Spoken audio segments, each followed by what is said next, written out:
For the sake of this report, my name shall be Jones.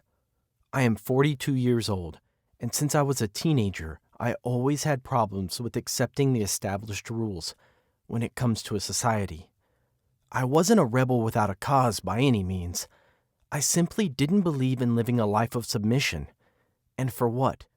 Governments are corrupt, and all sorts of respected authority, both public and private, treat people like sheep and pieces of boarding chess. Yes, I was born an intelligent individual, so even during my youth I was questioning the world that surrounded me.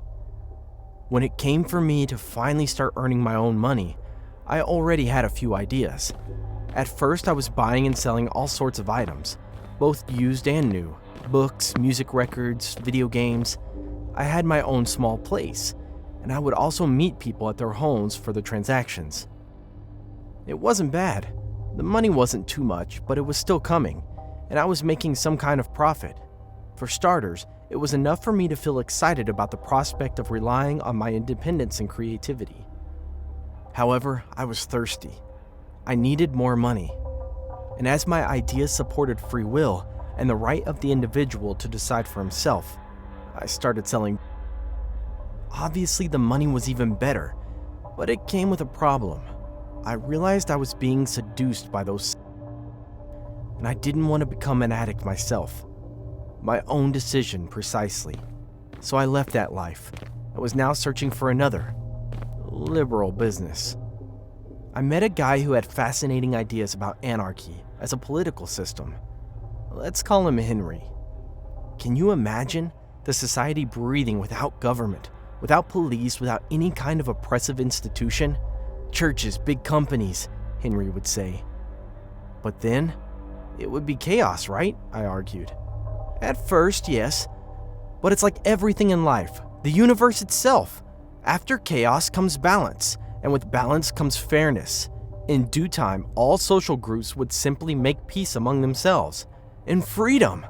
Wars wouldn't need to happen because there would be no more political and economical interests behind them. Henry was actually making good points. I think I follow you, man, I said. But for that, we need guns, Jones. To sell them, to spread them out there. That's the business I'm into now. But don't worry, I don't sell them to everyone, only to people and organizations that have similar ideas, that want to make things right. I'm now working with some guys who call themselves Fury for Freedom. I'm selling them some guns. If you want to work for me, Jones, you will be receiving a lot of money and doing something good at the same time. What do you say? Henry proposed. Okay, I'm in, I replied. My friend Henry explained to me how it worked. I was to dwell into the dark web through an illegal site and then deal with the people from Fury for Freedom, discussing prices, types of guns, how many, etc. Henry gave me the keys to a warehouse which had a secret underground floor. There, I could get access to the guns. How they got in there, I never asked. By driving a truck, I was able to put the guns inside the truck, and then I would take them to the guys from Fury for Freedom. And this is what I did. After reaching an agreement through our dark web communications, I was now driving my truck to finally meet the gentleman from Fury for Freedom.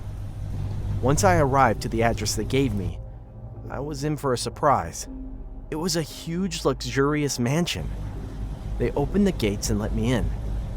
I was given directions to park my loaded truck inside a big garage, which I did. I was nervous. There were about 8 individuals. One of them, a woman, no older than 30 years old, ordered me to get out of the truck after it was parked. Hello, welcome my fellow freedom fighter. Call me Donna, she said, shaking my hand. The woman was friendly and quite attractive. Short blonde hair, and big, fiery brown eyes. I quickly understood she was the leader of the gang. The remaining individuals were now inspecting the contents of the truck.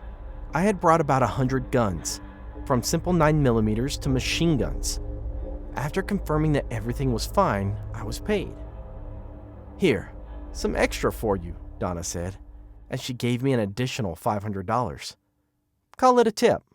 Thank you, I said, genuinely grateful. Then Donna invited me to come inside the house. Her fellows, all men from 20 to 50 years old, give or take, came with us. I was served vodka and caviar. I assumed Donna had some Slavic origins, probably, although her accent didn't reveal it, if being the case. As we were eating and drinking, I was getting a nice session of Fury for Freedom propaganda, agreeing with part of it, but thinking, these guys are a little bit too much. Oh well, better than the government still. And suddenly, I was about to be questioned about that. We heard shots from outside the house. Massive shots, not your average handgun. Someone came in the house, one of Donna's guards. He was bleeding, badly. "The police is here! Special forces, we're doomed!" Donna was livid. "You brought them with you, bastard! Traitor!" she screamed at me. "No, I didn't!" I shouted back, sincerely. In a few minutes, the special forces were spread around Donna's property, outdoors and indoors. Better trained and benefiting from the element of surprise, they killed or captured all of the members of Fury for Freedom, at least those who were at the mansion. As for Donna, she chose to die with a gun from her own hand, not so far away from where I was. The government's troops didn't play safe and spread Donna with a massive blaze of semi-automatic shooting. She was dead within seconds, and some of her blood was spilled right onto my face. I felt terrible for all the reasons and more. Ironically, in spite of bringing all those weapons with me to the property, I can barely shoot a gun. So I wasn't armed and surrendered immediately. It wasn't even an option. It was the only possible outcome. Once the beasts from the special forces looked at me, they probably realized how scared I was.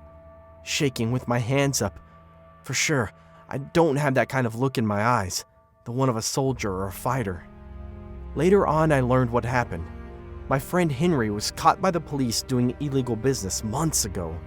In exchange for a reduced sentence, he became their double agent. Henry was the typical two-faced rat.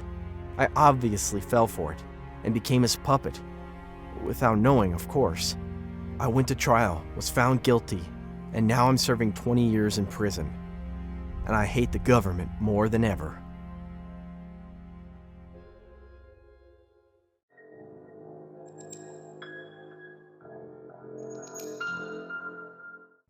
There was so much blood. The crimson liquid seemed to drip down my very screen, drenching it in the blood of the mangled woman it spurted from on the other side. She was in so much pain, yet we all sat there, watching, with gaping eyes. 30 minutes earlier. "Okay, John, it's your turn. Truth or dare?" Millie's words were sharp and felt rushed. She was clearly bored, and I couldn't just go with truth again like the last 6 people. Dare. A general consensus of shock emerged from the collective around me, gasping at my choice. "Okay, John, I dare you to search something up." Everyone sighed at the mundane dare, but then she continued, "Oh no, John, not on Google. I want you to search something up on the dark web." The group fell silent. We all had heard stories about that fabled place, such a desolate, morbid, and deranged environment for the mentally ill, devoid of all humanity and moral direction. It was the amplification of hell, and the internet had every way of accessing it. Even for a group of 18-year-olds, bored and verging on drunk, we were about to experience the pure embodiment of evil brought to reality. We just didn't know it yet. "Millie, how am I supposed to get on the dark web? I have no clue how to access it." I spoke firmly, preparing several more excuses as I was reluctant to dare go near that foul region of the internet. It was a dangerous place. "Here, take this." Millie then proceeded to take out an open laptop from under a pillow, which, as she passed it to me, and as my hands rubbed against the cold surface of the metallic exterior, I saw the search bar at the top of my screen, with a selection of videos underneath, which I could see had decapitated corpses just on the thumbnail alone. "Millie, why do you have this open?" I asked with a trickle of discomfort running down my throat. "I thought it'd be funny to watch someone do a dare with it. But never mind that, John. Do your dare now." And with that, everyone's confused expressions turned to me. I looked around the room at each one of their faces. Every single one was plagued with a guilty desire to see me do the dare, knowing full well of the dangers it presented. Every excuse I had prepared had dissipated at this point. I was basing my reasoning purely off the fact we had no access to it. But here, awaiting me in my arms, was a laptop bearing devil spawn blasting into my eyes. I swallowed and decided I couldn't lose, and so I began typing. Just a couple moments passed before I looked up and then back down at what I was about to search for. Everyone looked eager to watch my reaction to the horrors that were lying in front of me, and I was about to witness them, eternally scarring my feeble innocence. I hit enter. In nanoseconds, thousands upon thousands of videos came flowing onto my screen. The colors were made up of reds and beiges and darker tones, foreboding what was to come in terms of content, and for what I was about to experience. I clicked on the first one. It was a live stream. Hopefully it would end quickly and nothing atrocious would happen. A truly pathetic hope. Immediately I was made aware of a woman on my screen. She was sat on a wooden chair in the center of a dark room. Ropes tied all around her body. A filthy-looking mask wrapped around her head. 2 men stood beside her. One stared blankly at the screen. I take it was to read chats whilst the other fiddled with a pair of scissors in his hand. Before long, I started seeing messages pop up on the chat section of the stream. They included extremities like, slash her throat, gut that bitch, rip out her lungs and feed them back to her. And then they continued in their revolting words until eventually, one message popped up followed by a 1,000-pound donation. Its words read, I want that fat holding the scissors to cut open her skin, whilst that retard beside him digs his nails into her eyes. Get on with it. The 2 men immediately got into position, whilst trying to hold the woman down, who had clearly heard the text and was now struggling to break free from her bonds, shaking her body from side to side with little success. It was futile for her. She ran out of energy quite quickly, and as her shaking relaxed, the brute on her left took the pair of scissors and started cutting from her upper wrist, treating the skin as soft rubber as he made his way down the arm as her flesh peeled open, revealing a fleshy inside. Blood suddenly started pouring from her. Her movement became erratic as she flung her body again from side to side, reacting to not just her skin being literally cut open, but now to her eyes being crushed from the other man, who had grabbed her head and was firmly gouging his thumbs directly into what could only be her eyes. Soon enough, you could see the blood staining the mask she was wearing, as the scissors reached her upper back, and now traveling down her left arm, revealing several veins that were now gushing liters of blood out of her body as she dropped into unconsciousness. The torture continued. Everyone gathered round by this point. All our mouths sat gaping open at the obscene horrors present in front of us. Some even left to throw up in the toilets outside from the shock. Me and Millie were simply staring at one another. My eyes were bloodshot and on the verge of tears whilst hers looked full of energy, excited, thrilled, pleasured. Since that day, since I closed that laptop, since I left her house, I have never felt the same. Every day I witness in dreams and hallucinations of my skin being cut apart, separating it from my flesh as my eyes are plucked out by a large ogre of a man. All whilst some psychotic man sits at home, watching in awe at what his money has got him. The sadism that haunts our world confounds me. My parents never found out. I couldn't tell them. They would call the police and I would cause a huge fuss, knowing that there was nothing anybody could do to stop these videos from being uploaded, filmed, or created. The thought of what I had seen that day not only haunted me, but the fact it was futile to try and stop it, that is the thing that tortures me eternally. We will never be safe. Evil lurks everywhere. It just takes one evening of stupidity to see it.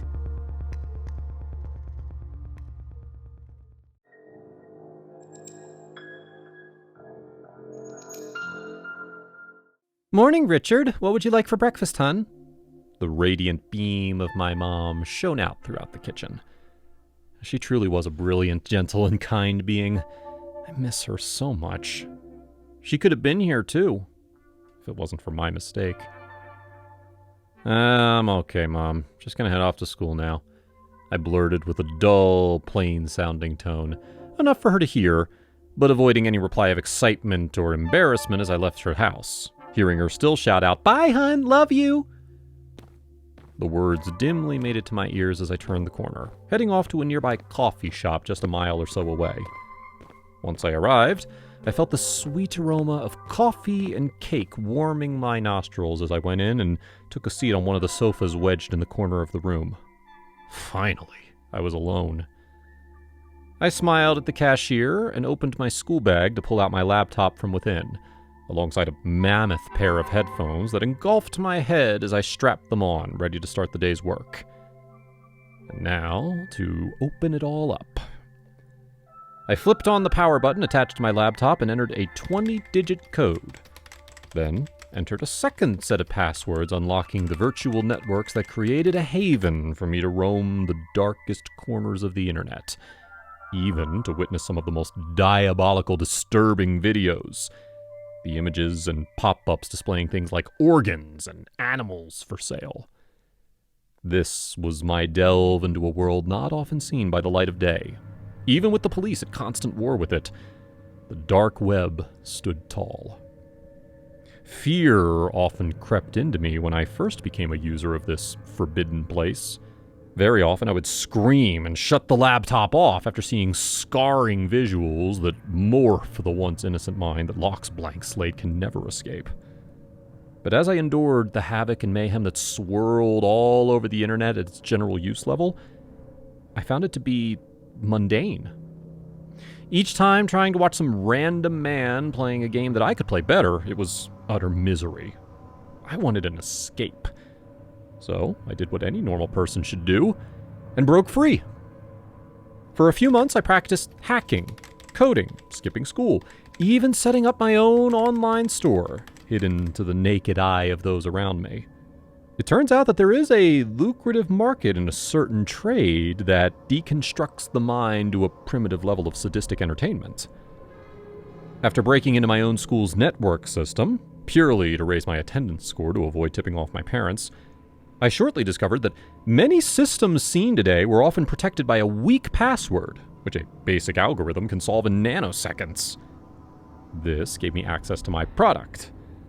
I logged into several users' accounts all over the dark web.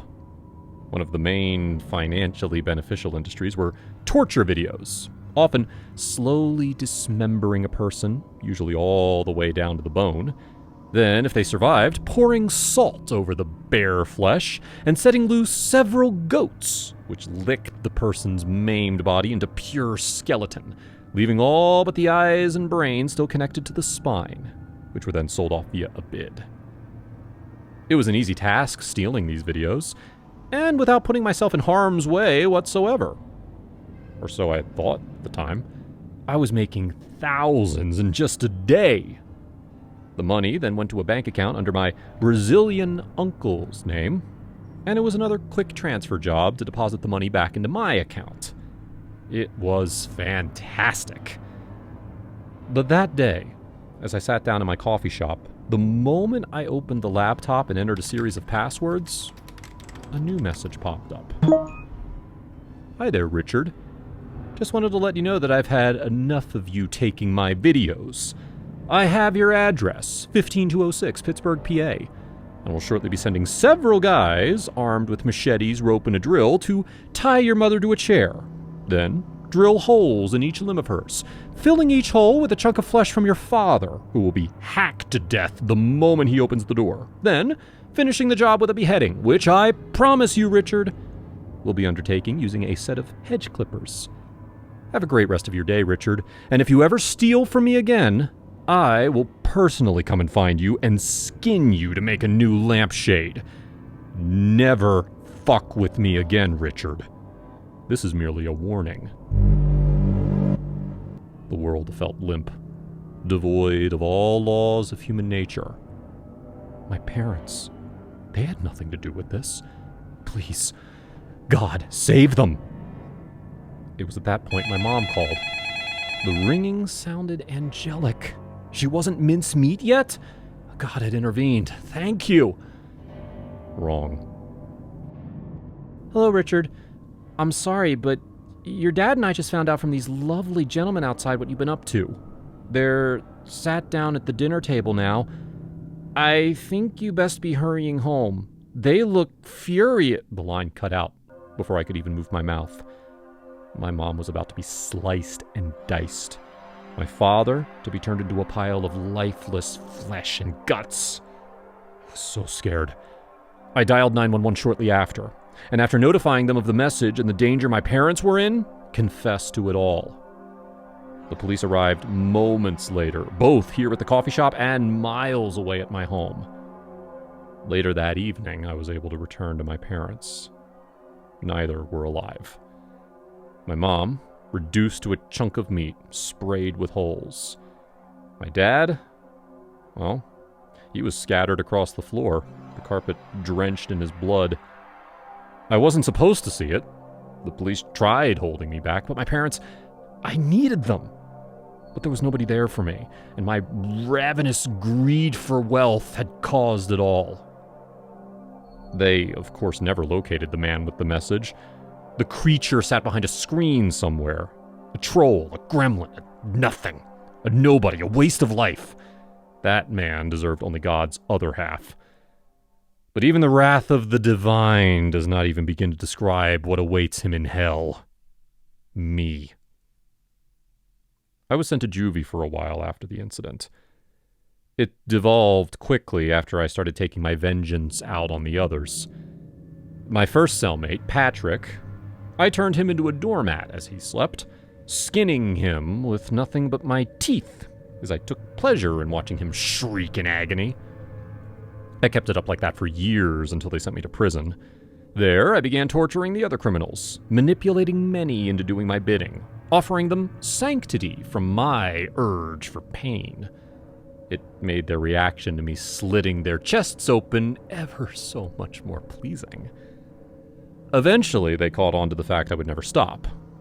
Not until he was found, and certainly not until I had eaten both his eyes, ripped out each individual tooth, nail, hair, eyelash, the lot from his trembling body, then cut off each limb, then ending it off by dipping him in and out of a tub of acid until the shock killed him. Tomorrow, I'll be strapped to a chair, and then the needles will inject poison into my arms, laying me to rest for the final time. I give one final message to the many families who desire to see me dead. I'll be waiting. You will never escape from me. I shall punish you all.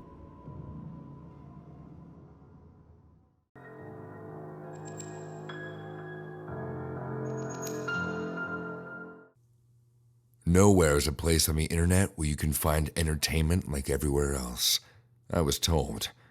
It is really easy to find if you have been told about it. Now you are being told about it. I would advise you don't get curious. I was curious when I was told about it, even though I was warned. It is not as confusing as it looks. This is a straightforward story of nowhere on the internet, and how not to find it. I had an eerie feeling when I logged into my computer that evening, facing an atmospheric teal page with directions on how to access nowhere. Carlos had told me about it, and his testimony had been simple. He had gotten nowhere from some other friend of his who had gotten into it from some game. It was all a mess when Carlos tried to explain after a couple bottles of liquor. He was reticent sober anyway, so you never really got much off of him. The promise was a simple bet between the host of Nowhere and the participant. The game was determined by the host, but it was always simple, Carlos had explained to me. If the visitor to Nowhere wins the game, they would get cash, lots of cash. Carlos said that he had heard of it. They would have delivered it to you after the game. There was a tempting prospect to it. Everything was possible on the dark web if you look hard enough. Yet it was there on the front page of the screen, a flickering icon on the topmost right corner of my screen, the promise of more money than I could imagine. If anyone had won that much money, how is it possible no one has ever heard of it? I wondered to myself as I blankly watched the screen load. I shrugged my shoulders and dismissed the thought when it occurred to me that it was on the dark web, and word almost never got out of such things. Well, here we go, I said in a muffled breath as I leaned closer to my computer. I rubbed my hands together and felt it clammy, so I wiped it all the way back to clear the nervous perspiration. When I was done, I slowly ran my fingers over my keypad and typed in the instructions into the column that was specified for it. Easy. Please wait as we redirect you to nowhere. Those were the words that reeled over my page as I waited. I wasn't always given to imagination, but on that occasion, I had cause to.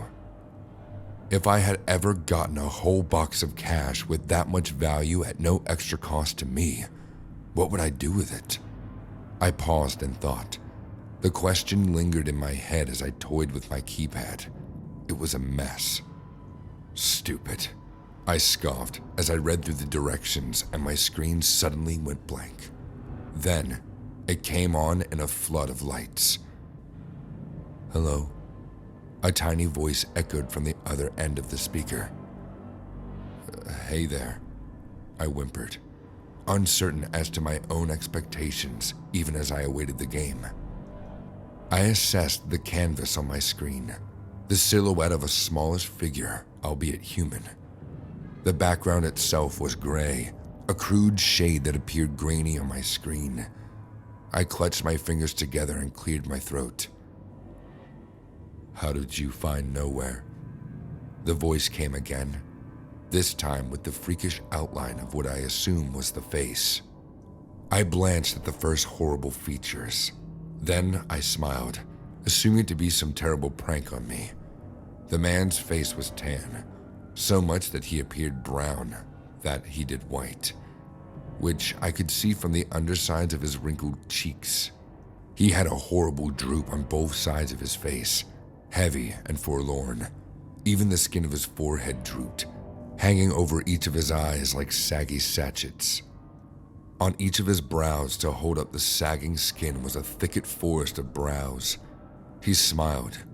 I shrugged. It had to be a mask, I thought to myself.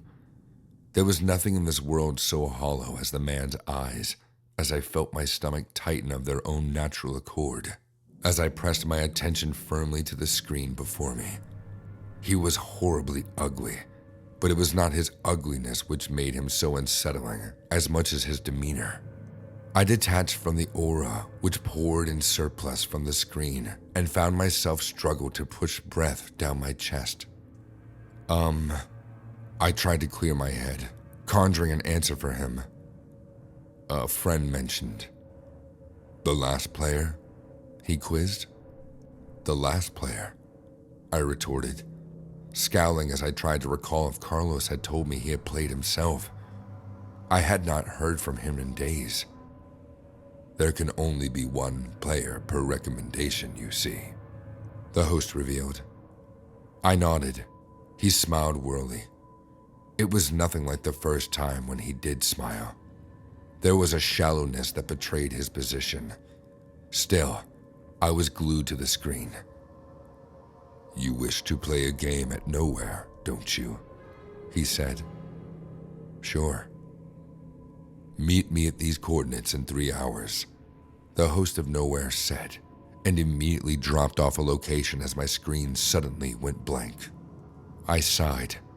It would be easy money as I swept myself to my feet and plugged my earphones into my ears to meet with the host of Nowhere. This morning, I woke up in a blood-stained shirt. The first time was 3 days ago when I arrived at Nowhere and I was seized. The first morning was the worst. I had a horrible dream.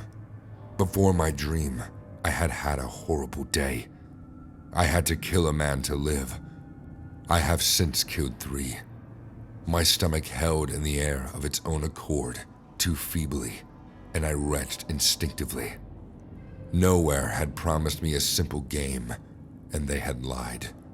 I was captive in the twisted course of gains that Carlos never told me about. Fucking moron, the man who wrestled beside me said. He was tall and dark. I did not look at him in the face. I was weary of it. It was too much familiarity for a man that I was supposed to kill. He seemed to take it in his stride, and I did not feel the tragedy in his voice when he neared me. It was all entertainment for Nowhere and those who financed it. I was a character in a game with other humans whose lives were disposable like characters in a video game. It was a misery I could not bear to live for too long. I placed my hands under my pillow and withdrew the knife when he was close to me. I turned the knife backwards and slashed where I sensed his neck was. He grunted and fell on me. The host of Nowhere chuckled through the speakers maniacally. That was beautiful. Now, get off your bed. You have won the prize money.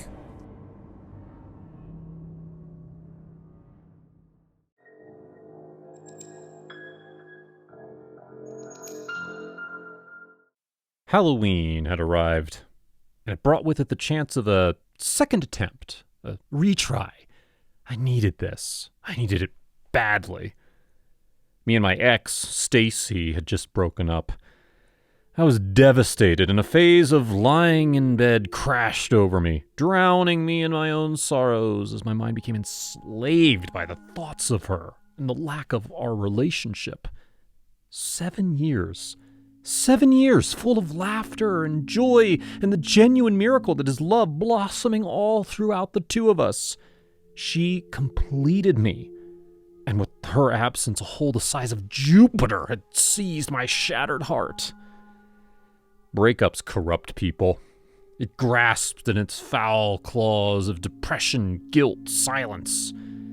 I was now one of its numerous victims, plagued with the discontent of confusion and, overall, terror. The end of October, the Halloween that was to be tonight, brought along with it the chance to get her back.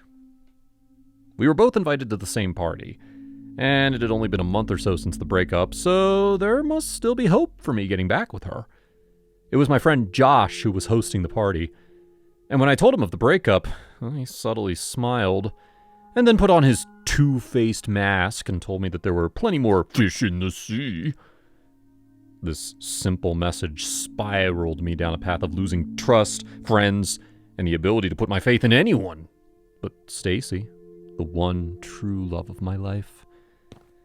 Maybe tonight I can make amends with Josh, whilst at the same time fixing what me and Stacy once had. It would all work out. It had to.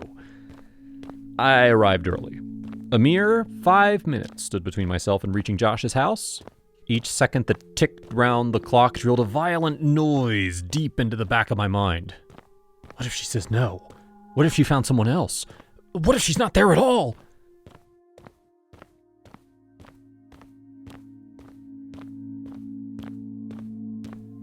For a couple of minutes, I chose to walk in silence, collecting my thoughts, preparing my mind. That's when I saw a certain blonde-haired goddess bounding along the street in the same direction. I was going in. It was her. It was Stacy.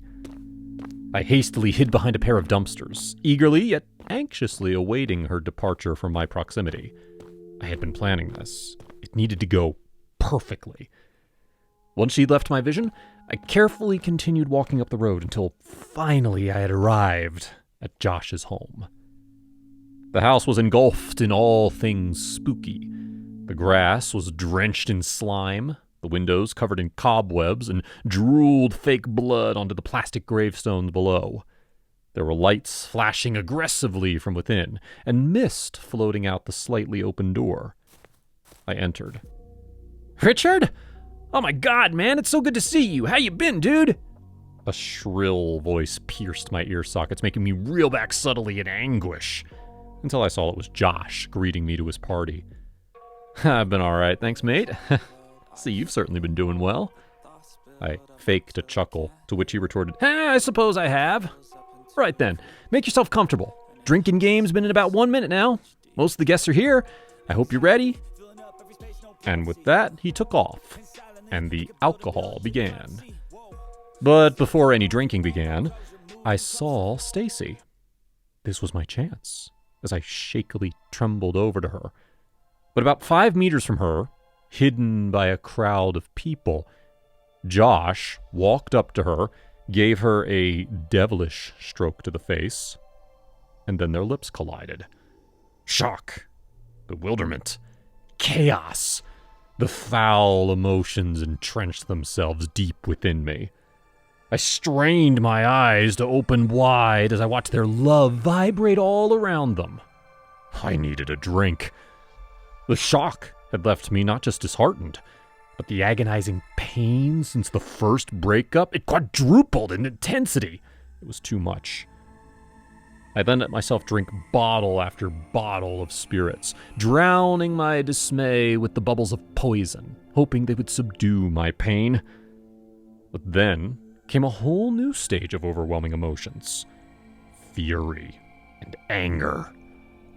I grabbed the nearest bottle. It was a struggle as I swayed from side to side, dizzy but still upright. Made my way over to that little shit Josh, smashed the bottle over a nearby table, and then proceeded to puncture each lung of his, breathing mine and Stacy's air. No exposure, I just wanna be a loner. Some can't stay sober, looking over all their shoulders, like moving boulders just to get out of the home. It sucks, I've had enough. I don't wanna feel the stuck under the rug. On my How dare he kiss her? She was mine, all mine!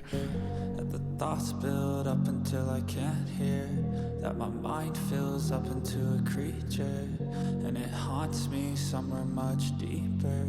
I got Josh was gone, and Stacy now had no reason to love anyone else but me. The police came soon after. They told me the next day about what I had done, describing in detail the pain and the suffering I'd caused. I smiled. Their pain made me forget mine, but it still wasn't enough. I still needed Stacy. But I had to say, the joy I found in watching Josh's wretched face slashed and ripped apart, bleeding out of every inch of flesh I'd opened, it amused me so greatly. I wanted more. I needed more. Years later, and one day I was released on good behavior. And now, I walk towards the town that had abandoned me that day in court. The time was ripe. Halloween would strike once more.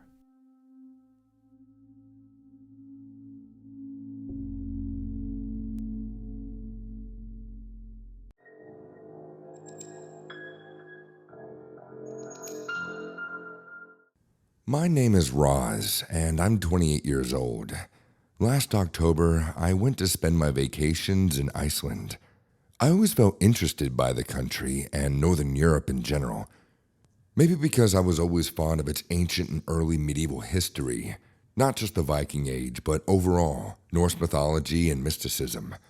I've seen my fair share of documentaries on the subject, and I had a wide library of books dealing with those themes. And since I couldn't get anyone to accompany me, I simply decided to go by myself. I booked a small, nice hotel in Reykjavik, which was quite cheap. I assume Iceland isn't exactly the hottest place for tourism, literally, especially during autumn and winter. When my flight arrived, I was immediately convinced that I had made the right choice. The country was beautiful, with its wide landscapes and volcanic nature. Who needs vast forests when you're so close to the northern sky, am I right? The people were so nice and friendly. Besides Iceland's natural appeal, I soon realized that the urban and nocturnal life was inviting and fun enough. I even discovered a really cool bar, which was decorated and influenced by pagan elements. It felt like I was going back in time to an old tavern. Ironically, though, most people who frequented it seemed to be young. The music that was playing was mostly dark folk and neo-medieval, with some hard rock variations also. The beer and meat were excellent, and by the second time I went to that bar, which was appropriately named Thor's Hammer, I was approached by a young couple. They were about my age, give or take, based on their appearance. "Hello, welcome to Iceland. My name is Hans, and this is my girlfriend, Freya," the man said. He had a long beard, short hair, and blue eyes. He was tall and thin. Hey, my name is Roz. I'm from the United States. How did you know I wasn't a local?" I said. "We heard you speaking to Ivan in English. Ivan, the bartender, is actually from Belarus. He lives here for quite a while now. I guess it's safe to say that he's one of Iceland's adoptive sons. Not too many of those," Freya replied. She had long red hair and green eyes. "How do you like the country so far?" Hans asked, as I invited him and Freya to sit with me at my table. "It's wonderful. I've been wanting to visit Iceland for quite a while, so no regrets," I answered, being happy with the opportunity to socialize with some locals. "That's good to know, Ross. Listen, next weekend is Halloween. Both me and Freya are attending to a private party at a farm. The place belongs to a friend of ours. A few people are going, and hopefully it'll be a lot of fun. You're supposed to be dressed accordingly, but don't worry, half of the guys and girls are just good for music, food, and drinks to have a good time. If you come with us, me and Freya can come pick you up here next Friday, around 7 p.m. What do you say?" Hans asked. Oh, really? Oh, that definitely sounds good. Sure. Thanks. It's a deal," I answered, excited. "Great. See you on Friday." Freya and Hans departed. I couldn't believe my luck. Next Friday, I was there at Thor's Hammer. I even brought with me a witch's hat that I bought at a store. I guess I didn't want to be one of the spoilers, so since I was wearing a full black dress, I was going as a perfect dark sorceress, minus the broomstick, that is. Iceland is traditionally a very safe country, one of the safest in the world even. So I didn't even think twice when taking a ride with Hans and Freya, who were driving now to the farm in their van. It was one of those Volkswagen vehicles, very popular among people who like to travel freely. The van was decorated with all sorts of mystic symbols, which I easily identified. Norse ruins and others, like the god Odin's Valknut, and of course, Mjolnir, Thor's hammers precisely. 20 minutes later, we arrived. The farm wasn't too big, but still enough to hold a decent party. We drove to the farm's gate and we were inside the property. There were already a few people there besides the common Frankensteins, vampires, and other witches, like me. I also saw a couple of trolls and even a very tall woman dressed as Hel, the Norse goddess of death. Easy to identify because half of her face was painted like a skull, while the other half kept her living, flesh and blood appearance. I was having the time of my life. It wasn't raining or snowing, so we were enjoying ourselves outside. The alcohol and the food, mostly roasted meat, kept everyone warm. Plus, the eerie dark music, very Halloween-like, and very pleasant conversations made it even better. Eventually, when it was already midnight, someone tried to grab everyone's attention. It was, precisely, the tall woman dressed as the goddess of death. Apparently, I wasn't the only foreigner present, because she spoke in English. "Good evening, everyone. Now, let's continue with the festivities inside. More surprises await," she said, while everyone shouted in agreement. We were now walking towards a big barn, following the goddess of death. Inside, there were several torches and candles, red and black, all lit of course, displayed in a circle in the middle of the division. Everyone started chanting. I was now feeling a little bit awkward, but this was only the beginning. A young woman dressed in white stepped into the middle of the circle. She shouted something in Icelandic that I couldn't understand. And then, the goddess of death, came from behind and smashed the woman's head with a massive hammer. The woman seemed to be expecting such an attack because she just let herself being beat to death without trying to escape in spite of screaming in pain. I realized that I had been invited to a Halloween party of some kind of cult. Thinking fast and taking advantage of the collective euphoria that everyone else in the room was experiencing, I was now walking back slowly to the barn's exit. Too slowly, because I heard Freya screaming. "Roz, wait! You're next! There's no way you're going back now. You agreed!" For sure, I didn't agree with being slaughtered. I realized that they were completely insane, immersed in alcohol, and who knows what else. I was now running like a cheetah instead of walking slowly. I got lucky because it was dark and there were several other women dressed in black wearing witches' hats like me. I was luckily also more sober than everyone else, so I managed to get into Han's car. Fortunately, I remembered that he left his keys in the ignition. I drove away as fast as I could from the insane cult. I was so terrified and completely out of my comfort zone that when I arrived at my hotel and asked in panic for the police, I was afraid that even the local cops might be a part of the creepy cult of death. Fortunately, they weren't.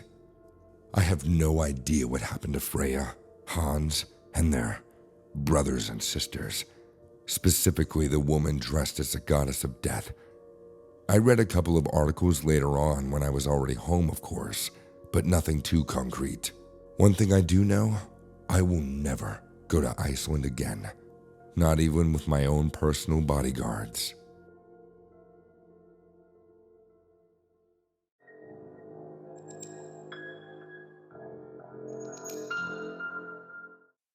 Did you know that the rate of violent crimes goes up during Halloween every year?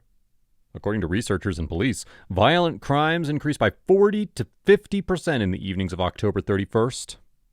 Unless you work with the police or you're a researcher, I'm guessing you did not know that. So did I. So last year's Halloween. It was our yearly tradition among my circle of friends. So I'd been invited to a costume party with some of my friends and a bunch of other people. Just like how kids get dressed as Spider-Man and Indiana Jones and go trick-or-treating to get candy, we adults dressed even more ridiculously. But instead of candy, we got beer and vodka, and occasionally an STD. At this particular Halloween party, I decided to go as Vlad Tepes as Dracula. I had the fake pointy ears, the plastic fangs, the cape, even had my nails done. I look like a very convincing vampire. Usually my friends and I would go together from home, but I'd forgotten to drop the key to the shop where I worked and my boss needed it, so I told them to go without me. I'd drop off the key with my boss and then meet them at the party later. There wouldn't be a time to change, and I didn't see any point in changing. It was Halloween after all. There was nothing weird about a grown man dressed as a vampire. The night was cool and the shop was closed, so I didn't see a need to get a cab. I walked down to the shop and dropped the key off with my boss. I'd worked with him for 3 years, and I had never seen him take a day off on the holidays, even though we barely made sales on those days. He would work till the early hours of the morning until it was time to change shifts. He snorted at my costume, and I made fun of his mustache, but only in my head. I left the shop and began to hustle down the road so I could make it to the party on time.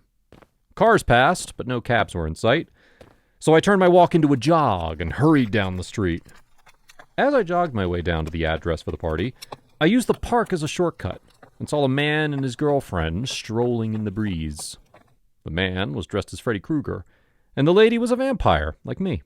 I could tell by the cape she wore and the bright red lips. A man was running towards me from the opposite direction.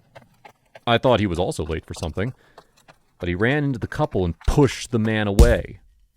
I thought maybe he was a jealous ex or something like that, so I stopped to watch the drama that would unfold. But the man suddenly pulled out a knife and stabbed the man in the side.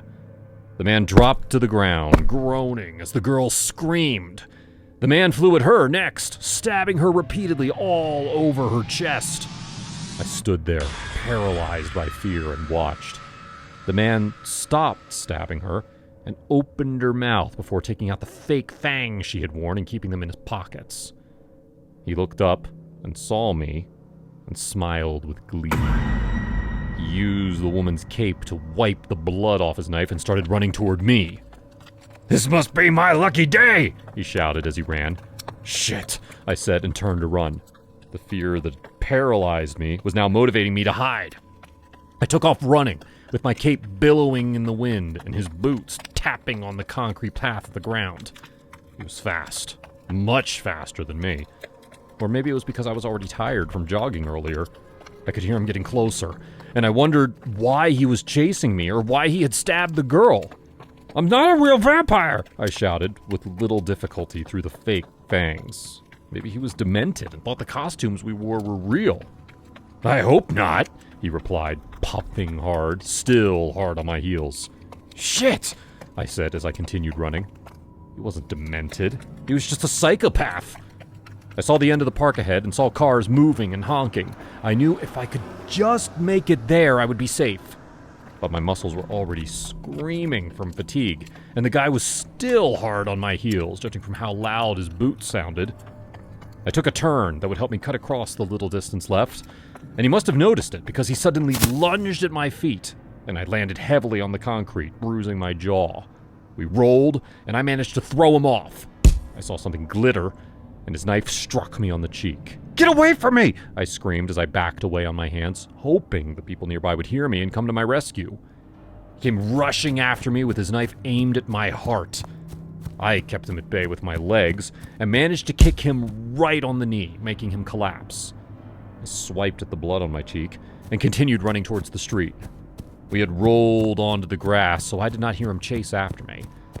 I felt a burning pain in my back and turned around to see that he had stabbed me.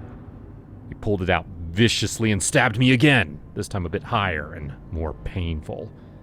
I could feel my heart rate increasing and my legs weakening.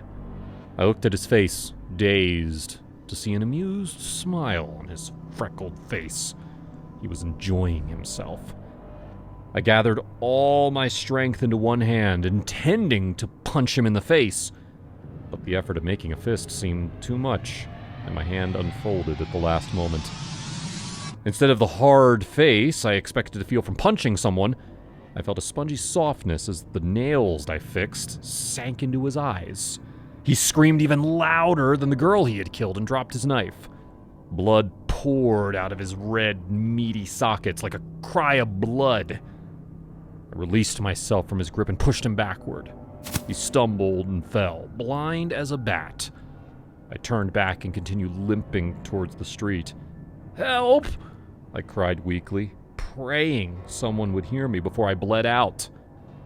I made it to the street and collapsed right in the middle of the road. The incoming car applied its brakes in time, and people soon gathered to see what was wrong. I pointed at the park and passed out. I was taken to the hospital via ambulance. The police picked up the man and discovered that he was participating in a game that took place every Halloween. He and the other members would spin a wheel, and whatever it landed on was what they would hunt for the day. The man who had tried to kill me had ended up picking vampires, so he was required to kill as many people dressed as vampires as possible and bring back a trophy, which is why he had taken the girl's fangs. He said they were all over the country. He alone had racked up over 13 kills in the last 3 Halloweens. They usually took lots of stimulants to give them the energy they needed, which is why he seemed so fast and a little bit crazy. The girl died, though, and so did her boyfriend. No one had known they were in the park, so it was a bit difficult to find him before he bled out. That was my last Halloween event. Now I prefer to stay indoors and watch scary movies with my doors locked and my revolver beside me.